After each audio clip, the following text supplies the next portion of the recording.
Hello दोस्तों, PS class में आपका स्वागत है। आज अपन राजस्थान जीके के टॉप मोस्ट क्वेश्चन लेके फिर से हाजिर हो गए हैं। अगर आपने पहले वाले वीडियोस नहीं देखे हैं तो वो भी जाके जरूर देखेगा। सारे के सारे इंपॉर्टेंट क्वेश्चंस और जैसे क्वेश्चंस बार बार क्वेश्चन एग्जाम्स में करवाए जा रहे हैं वही क्वेश्चन अपन करने का प्रयास कर रहे हैं। और आज की क्लास का अपना टॉपिक होगा मेवाड़ में जो गुहिल व सिसोदिया वंश है उससे संबंधित इंपॉर्टेंट क्वेश्चन अपन करने का प्रयास करेंगे। और इससे पहले मैं पशु परिचय के लिए बहुत सारी इंपॉर्टेंट क्लासेस राजस्थान जीके की साइंस की कंटिन्यूस इस चैनल पे करवा रहा हूँ, तो वो भी आप जाके जरूर देखिएगा। क्लास शुरू करते हैं। हल्दी घाटी के युद्ध के उपनाम हैं। वेरी वेरी इंपॉर्टेंट क्वेश्चन है ये सारे के सारे उपनाम मैंने एक साथ लाने का प्रयास किया ताकि आपको सारे उपनाम याद रह सके। तो हल्दी घाटी के उपनाम क्या हैं? खमनोर का युद्ध, गोगुंदा का युद्ध, हाथी युद्ध या उपयुक्त सभी। तो इसका सही होगा उपयुक्त सभी। ये सारे के सारे नाम हल्दी घाटी के युद्ध को हल्दी घाटी के युद्ध के बारे में कहा जाता है। अब एक्स्ट्रा फैक्ट देखिएगा, इसमें से कौन सा नाम किसने कहा है? तो खमनोर का युद्ध किसने कहा है? हल्दी घाटी के युद्ध को खमनोर का युद्ध किसने कहा है? तो ये आपको याद रखना है, अबुल फजल ने। अबुल फजल ने अबुल फजल ने इन्हें खमनोर का युद्ध कहा है, ये आपको ध्यान रखना है। नेक्स्ट देखिएगा, गोगुंदा का युद्ध। गोगुंदा का युद्ध किसने कहा है? बदायूनी ने। बदायूनी बदायूनी ने इसे गोगुंदा का युद्ध कहा है। और कर्नल जेम्स टॉड ने तो इसे हल्दी घाटी का युद्ध ही कहा है और हाथी युद्ध भी कहा गया है। कर्नल जेम्स टॉड ने, एक आपको याद रखना है, एक दिवेर का युद्ध है, वो भी पूछा जाता है। दिवेर का युद्ध कर्नल जेम्स टॉड ने इसे मेवाड़ की थर्मोपली कहा है, ये आपको याद रखना है। कर्नल जेम्स टॉड के लिए याद रखना है, मेवाड़ की थर्मोपली किसको कहा है? तो दिवेर के युद्ध को मेवाड़ की थर्मोपली कहा है। किसने कहा है? कर्नल टॉड ने कहा है। तो कर्नल टॉड टॉड ने इन्हें दिवेर को युद्ध को थर्मोपली कहा है। ये सारे के सारे उपनाम है, ये आपको अच्छे से याद होने चाहिए। और हाथी युद्ध भी हल्दी घाटी के युद्ध को ही कहा जाता है, क्योंकि हाथियों का भी प्रयोग किया गया था, इस वजह से हाथी युद्ध भी कहा जाता है। उपयुक्त सभी इसका सही आंसर होगा। आपको ये तीनों याद रखने हैं, खमनोर का युद्ध, गोगुंदा का युद्ध और हाथी युद्ध। दिवेर युद्ध अलग से है, वो थर्मोपली कहा गया है कर्नल जेम्स टॉड के द्वारा। नेक्स्ट क्वेश्चन देखते हैं।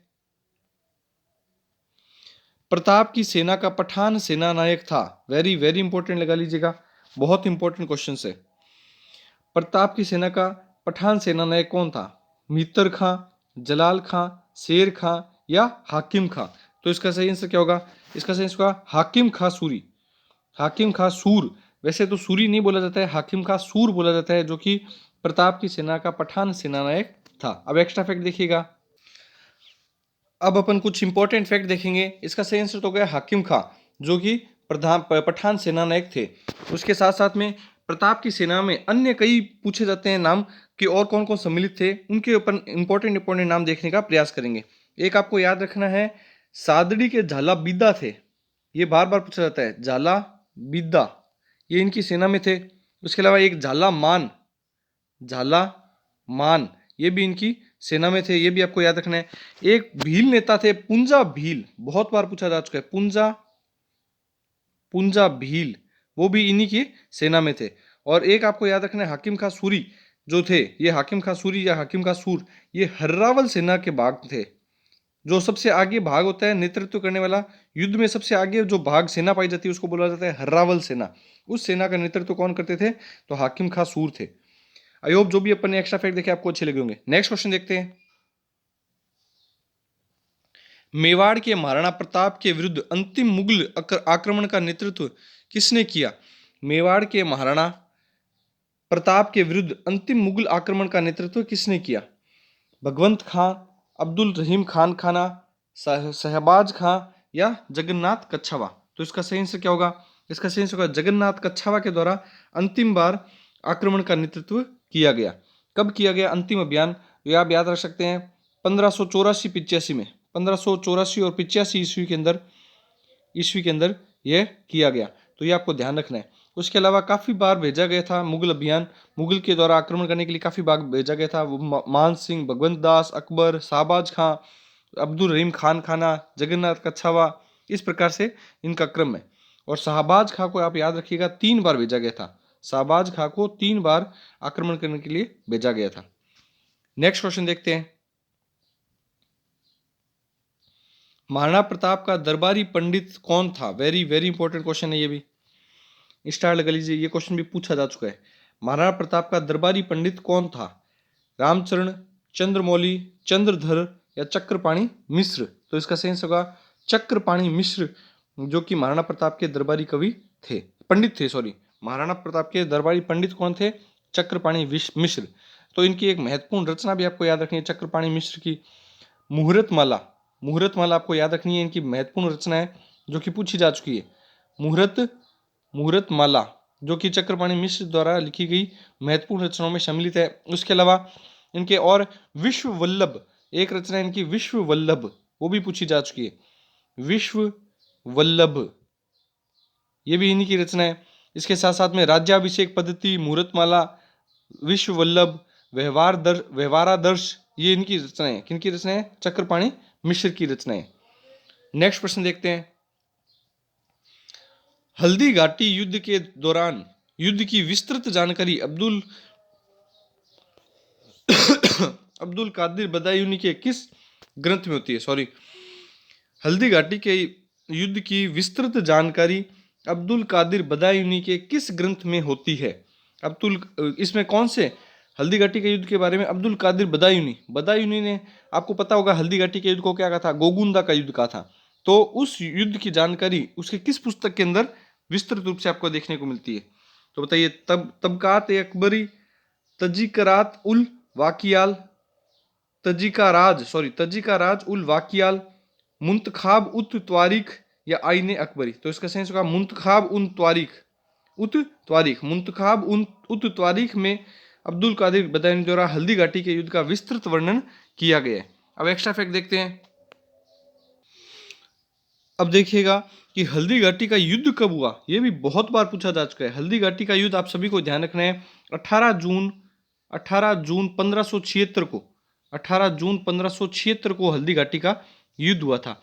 यह ज़्यादा मान्य है क्योंकि राजस्थान बोर्ड की जो पुस्तक है उसके अंदर यही तारीख दी गई है 18 जून 1576। कहीं कहीं आपको 21 जून 1576 भी देखने को मिल सकता है, 21 जून 1576 भी देखने को मिल सकता है। यह गोपीनाथ शर्मा जी राजस्थान के इतिहासकार हैं, उनके द्वारा राजस्थान का इतिहास पुस्तक लिखी गई है। कौन सी पुस्तक लिखी गई है? राजस्थान का इतिहास। उस पुस्तक के अंदर 21 जून 1576 दिया गया है। तो आपको दोनों याद रखनी है। मुख्य रूप से आपको यही देखने को मिल सकती है 18 जून 1576।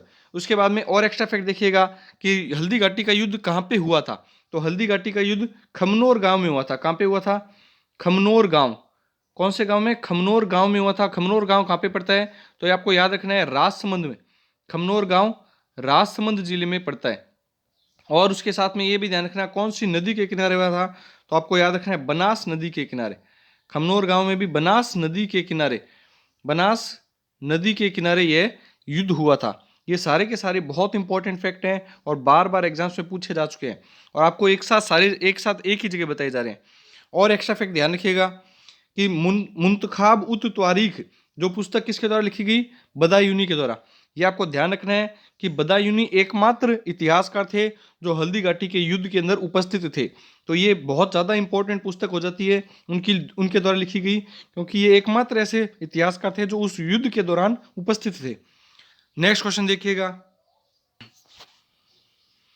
1567 में अकबर द्वारा चित्तौड़ दुर्ग के घेराव के समय मेवाड़ का राणा था। वेरी वेरी इंपॉर्टेंट क्वेश्चन लगा लीजिएगा, बहुत ज्यादा इंपॉर्टेंट क्वेश्चन है ये भी। 1567 की बात हो रही है। हल्दी घाटी का युद्ध 76 में हुआ था, ये 1567 मतलब उससे पहले की बात हो रही है। तो उस दौरान चित्तौड़ के दुर्ग के घेराव के समय मेवाड़ का राणा कौन था? राणा कुंभा, राणा सांगा, उदय सिंह या प्रताप? तो प्रताप तो सीधे कैंसिल हो चुका है, 1576 के आसपास की बात है वो तो इसका सही होगा उदय सिंह। महाराणा प्रताप के पिता कौन थे? तो ये आपको याद रखना है उदय सिंह। उस दौरान मेवाड़ के राणा कौन थे? उदय सिंह थे। और चित्तौड़ के दुर्ग पर उस दौरान आपको याद रखना है कि तीसरा साका हुआ था। कब हुआ था? 1567 के दौरान में चित्तौड़ का तीसरा साका कब हुआ था? इसी दौरान हुआ था। तीसरा साका इसी दौरान हुआ था। किस किस के बीच में हुआ था? तो अकबर और उदय सिंह तो मेवाड़ के जंगलों में चले गए थे। और आपको यह भी ध्यान रखना है कि उदय सिंह किसको जिम्मेदारी जिम्मेदारी सौंप के गए थे? तो ये आपको याद रखना है जैमल और फत्ता उनके सेनापति थे। जैमल और फत्ता को सेनापति को वो चित्तौड़ के दुर्ग की जो बागडोर है वो किसे संभलवा के गए थे? तो जैमल और फत्ता को। तो इस दौरान जयमल और फत्ता लड़ते हुए वीर गति को प्राप्त हो गए थे, इस वजह से ये तीसरा साक्य के रूप में काउंट किया जाता है। और इस दौरान आपको ये भी याद रखें, 4 हाथों वाले देवता भी इस युद्ध के दौरान पूछे जाते हैं। 4 हाथों वाले देवता किन्हें कहा जाता है, तो वो भी आपको याद रखना है। 4 हाथों वाले देवता कल्लाजी राठौड़, कल्लाजी राठौड़, जो कि जयमल के पैर में गोली लग जाने के पश्चात कल्लाजी ने क्या किया था, जयमल को अपने कंधों पर बैठा लिया था। 2 तलवारें जयमल के हाथों में थी, 2 तलवारें कल्लाजी राठौड़ के हाथों में थी। इस वजह से अकबर ने कल्लाजी राठौड़ को 4 हाथों वाले देवता के रूप में माना। ये भी आपको ध्यान रखना है, बहुत बार पूछा जा चुका है ये क्वेश्चन भी। सारे के सारे क्वेश्चंस बहुत ज़्यादा इंपॉर्टेंट है, आप अच्छे से नोट करते हुए चलिएगा और क्लास को वापस से देखिएगा कितने क्वेश्चन आपके सही हो रहे हैं। नेक्स्ट क्वेश्चन देखते हैं, महाराणा प्रताप का जन्म किस वर्ष हुआ? वेरी वेरी इंपॉर्टेंट क्वेश्चन है ये भी। इसका आंसर बताइए, महाराणा प्रताप का जन्म किस वर्ष हुआ? 1542, 1540, 1541 या 1545? तो इसका सही जवाब 9 मई 1540। 9 मई 1540 के अंदर कुंभलगढ़ दुर्ग के अंदर दुर्ग जिसे कटारगढ़ दुर्ग कहते हैं, कुंभलगढ़ दुर्ग के अंदर दुर्ग जिसे कटारगढ़ दुर्ग कहते हैं, कुंभलगढ़ के अंदर ही दुर्ग है, उसे का नाम है कटारगढ़ दुर्ग, वहां पर इनका जन्म हुआ था। तो ये आपको याद रखना है, 1540, 9 मई 1540 में महाराणा प्रताप का जन्म हुआ था। नेक्स्ट क्वेश्चन देखते हैं, वीर विनोद के अनुसार हल्दी घाटी युद्ध के समय मुगल सेना की संख्या कितनी थी? वीर विनोद क्या है, पुस्तक का नाम है, वीर विनोद पुस्तक का नाम है। इस पुस्तक में हल्दी घाटी के युद्ध में मुगल सैनिकों की संख्या कितनी बताई गई है? तो वीर विनोद सबसे पहले देखते हैं पुस्तक किसके द्वारा लिखी गई है, कवि श्यामल दास के द्वारा यह पुस्तक लिखी गई है, जो कि बहुत इंपॉर्टेंट पुस्तक है और बार बार पूछी जा चुकी है। वीर विनोद पुस्तक के लेखक कवि श्यामल दास हैं। इसके अनुसार मुगल सेना की संख्या कितनी थी? 16,000, 80,000, 10,000 या 40,000? तो इसका सही आंसर क्या होगा? सही आंसर होगा 80,000। 80,000 सैनिकों की संख्या थी। तो 80,000 अगर मुगल सैनिकों की संख्या थी, तो महाराणा प्रताप के सैनिकों की संख्या कितनी थी? इस पुस्तक के अनुसार 20,000 महाराणा प्रताप के सैनिकों की संख्या थी। ये आपको ध्यान रखना है, बहुत इंपॉर्टेंट क्वेश्चन है, ये भी पूछा जा चुका है ये क्वेश्चन भी। नेक्स्ट क्वेश्चन देखते हैं, अकबर ने राणा प्रताप को समझाने के लिए प्रथम दूत के रूप में भेजा। बहुत इंपॉर्टेंट क्वेश्चन है, स्टार लगा लीजिए, वेरी वेरी इंपॉर्टेंट क्वेश्चन है ये क्वेश्चन भी, और बार बार पूछा जा चुका है ये क्वेश्चन, कई एग्जाम्स में पूछा जा चुका है ये क्वेश्चन भी। इसका सही से बताइएगा, तो इस क्वेश्चन का सही से बताइएगा, बहुत ज्यादा इंपॉर्टेंट क्वेश्चन है, स्टार लगा सकते हैं इस क्वेश्चन को भी। तो इसका सही से बताइए, भारमल, जलाल खां, मान सिंह या भगवंत दास? तो देखिए, इसमें प्रथम दूत की बात कर रही है, फर्स्ट बार किसको भेजा गया, और ये भेजा किस लिए गया था? महाराणा प्रताप को कहा गया था कि अकबर ने प्रस्ताव भेजा था कि आप मुझसे संधि कर लें। महाराणा प्रताप को कहा था कि मुझसे संधि करने के लिए प्रस्तावक भेजे गए थे, तो वो 4 प्रस्तावक भेजे गए। तो फर्स्ट प्रस्तावक किससे भेजा गया था? इस प्रकार से अपन चारों प्रस्तावक के नाम भी देखेंगे। तो इसका सही आंसर होगा जलाल खां को। सबसे पहले मतलब संधि करने के लिए महाराणा प्रताप के पास में किसको भेजा गया? जलाल खां को भेजा गया था। अब एक्स्ट्रा फैक्ट देखिएगा, जिसमें अपन चारों दूत के बारे में बात करेंगे। प्रथम दूत के रूप में तो जलाल खां है, तो इसका सूत्र याद रखिएगा, जम्मा भाटो। मारवाड़ी में ये बोला जाता है कि जम्मा भाटो, मतलब एकदम भाटो जैसे, बाटे के जैसा है। तो जम्मा भाटो का बताइए। जैसे हो गया जलाल खां, जैसे क्या हो गया अपना जलाल खां, ये आप जान चुके हैं। इसको कब भेजा गया? तो आप याद रखिएगा 1572 के अंदर, 1572 के अंदर इसे संधि के लिए महाराणा प्रताप के पास में भेजा गया। दूसरा है मान सिंह को भेजा गया। दूसरी बार किसको भेजा गया था? मान सिंह को भेजा गया था महाराणा प्रताप को मनाने के लिए और संधि करने के लिए। तीसरी बार भेजा गया था भगवंत दास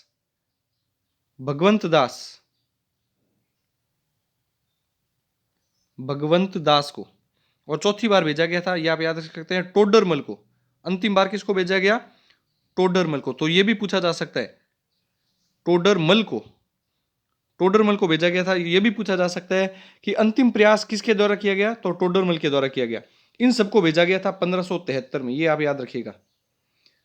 1573 में, 1572 में भेजा था जलाल खां को, बाकी सबको भेजा गया था 1573 के अंदर। ये आपको ध्यान रखना है, बहुत इंपॉर्टेंट क्वेश्चन है। इसके ऊपर कई बार क्वेश्चन बन चुका है। प्रथम दूत के रूप में, द्वितीय दूत के रूप में, तृतीय के रूप में और चतुर्थ के रूप में किसे भेजा गया, या अंतिम के रूप में किसे भेजा गया? अंतिम और प्रथम वाला बार बार पूछा जाता है। प्रथम वाला जलाल खां होगा 1572 में, अंतिम वाला टोडरमल होगा 1573 में, और ये सूत्र याद रखिएगा, जम्मा भाटो। नेक्स्ट क्वेश्चन देखते हैं, किस युद्ध में मेवाड़ के महाराणा सांगा ने बाबर की सेना को हराया? स्टार लगा लीजिए, बहुत इंपॉर्टेंट है ये क्वेश्चन भी। ये सारे क्वेश्चन पूछे जा चुके हैं, इसीलिए मैं आपसे बार बार ये क्वेश्चन इंपॉर्टेंट होने का बात कर रहा हूं। तो इसका सही से बताइए, मेवाड़ के महाराणा सांगा ने बाबर की सेना को कब हराया था? तो इसका आंसर बताइए, पानीपत के युद्ध में, घाघरा के युद्ध में, खानवा के युद्ध में, या बयाना के युद्ध में? तो इसका सही आंसर होगा बयाना के युद्ध में महाराणा सांगा ने बाबर को हराया था। और खानवा के युद्ध में, इस युद्ध में बाबर ने महाराणा सांगा को हराया था, ये आपको ध्यान रखना है। बाबर ने कब हराया? तो खानवा के युद्ध में। और महाराणा सांगा ने कब हराया तो बाबर को? तो बयाना के युद्ध में। अब एक्स्ट्रा फैक्ट देखिएगा, तो राणा सांगा ने हराया बाबर को बयाना के युद्ध में। बयाना कहां पे पड़ता है? तो आपको याद रखना है, बयाना भरतपुर में पड़ता है। कहां पे पड़ता है? भरतपुर के अंदर जगह पड़ती है बयाना। और बयाना का दुर्ग जीता था। बयाना का इस युद्ध में हरा करके बयाना का दुर्ग के ऊपर विजय की थी महाराणा सांगा ने। और कब हुआ था ये युद्ध? तो आपको याद रखना है 16 फरवरी 1527 में ये युद्ध हुआ था। इस दौरान बाबर हार गया था महाराणा सांगा से। उसके बाद में खानवा का युद्ध हुआ था। वो कब हुआ था? तो ये याद रखिएगा, खानवा का युद्ध। एक्स्ट्रा फैक्ट में बता रहा हूं मैं आपको खानवा का युद्ध के बारे में। तो खानवा का युद्ध 17 मार्च 1527 में खानवा का युद्ध हुआ था, जिसमें बाबर जीत गया था। कौन जीत गया था? बाबर जीत गया था, क्योंकि बाबर ने क्या किया था? तोप का इस्तेमाल किया था। तोप खाने का इस्तेमाल इस युद्ध में किया था। तोप खाने का इस्तेमाल। और जिहाद की बारे में घोषणा की थी, इसने जिहाद की घोषणा की थी बाबर ने। तो ये आपको याद रखना है, 17 मार्च 1576 को खानवा के युद्ध में बाबर जीत चुका था। और बयाना का युद्ध जीत चुके थे 16 फरवरी 1576 को राणा सांगा।